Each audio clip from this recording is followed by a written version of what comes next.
पनवेल नवी मुंबई व रायगड जिल्ह्यातील ताज्या बातम्या आणि घडामोडींसाठी सबस्क्राईब करा SN मराठी न्यूज चॅनल आणि दाबा बेल आयकॉन। संपूर्ण देशामध्ये विद्यार्थ्यांच्या भविष्यासोबत आज खेळ चालू आहे।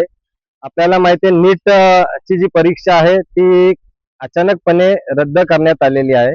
22 लाखाहून अधिक विद्यार्थी या परीक्षेमध्ये सामील होते आणि ही सरकारची अव्यवस्था अशी आहे का दरवर्षी पेपर लीक होण्याचा हा कार्यक्रम आहे। अनेक लाखो विद्यार्थ्यांच्या सोबत हा खेळ चालू आहे आणि ह्यातून अनेक विद्यार्थी जे वर्षभर अभ्यास करतात, वर्षभर त्यांनी अनेक पुस्तकं वाचली असतात, नीटचा मेडिकलचा अभ्यास करतात आणि अचानकपणे कुठेतरी भाजपचे सत्ताधाऱ्यांच्या जवळची माणसं हा पेपर लीकच्या प्रकरणामध्ये मिळतात।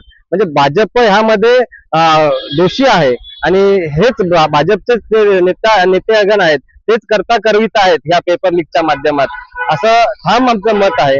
आणि हा नीट पेपर लीक झालेला आहे, अनेक विद्यार्थी यामध्ये बाधित झालेले आहेत आणि आमची मागणी ही आहे का जो शिक्षण मंत्री आहे धर्मेंद्र प्रधान त्यांनी राजीनामा दिला पाहिजे, त्यांचा राजीनामा झाला पाहिजे, तरच ह्या विद्यार्थ्यांना न्याय मिळणार आहे। कारण आपल्याला पाहायला मिळेल अनेक 4 ते 5 विद्यार्थ्यांनी आपलं आयुष्य संपवलेलं आहे, त्यांनी आत्महत्या केलेली आहे। म्हणजे वर्षभर अभ्यास करून, अनेक वर्ष अभ्यास करून जर एंट्रन्स एक्झामच्या वेळी तर हा पेपर लीक होत असेल आणि त्यांच्या भविष्यासोबत खेळ केला असेल तर हे सरकारमध्ये बसण्याचे लायक सत्ताधारी नाही आहेत, त्यांनी राजीनामा दिला पाहिजे ही आमची मागणी आहे।